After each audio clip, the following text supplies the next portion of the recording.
Le bruit attire l'attention. Il fait croire au mouvement, il donne l'illusion de la présence, il rassure ceux qui ont peur du vide. Mais le bruit ne construit rien. Le silence, lui, ne cherche pas à séduire. Il ne promet rien, il n'explique rien, il ne se justifie jamais. Le silence travaille. Pendant que certains parlent, commentent, s'exposent. D'autres avancent, sans témoin, sans applaudissements. Sans chercher l'approbation des autres. Parler donne l'impression d'exister. Agir crée une réalité. Le bruit veut être vu. Le silence veut être solide. Ceux qui font du bruit ont besoin d'être reconnus. Ceux qui avancent vraiment n'ont rien à prouver. Ils savent que chaque mot inutile retarde l'impact. Que chaque explication superflue affaiblit l'acte. Le silence n'est pas un manque. Ce n'est pas une fuite. Ce n'est pas une faiblesse. C'est un choix. Un choix difficile parce qu'il oblige à faire sans être regardé. À tomber sans être consolé.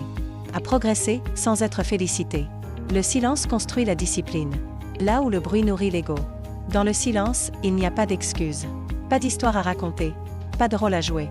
Seulement toi et ce que tu fais réellement. C'est pour ça que peu de gens supportent le silence, parce qu'il révèle exactement qui agit et qui parle. Le bruit distrait. Le silence concentre. Le bruit éparpille l'énergie. Le silence concentre cette énergie.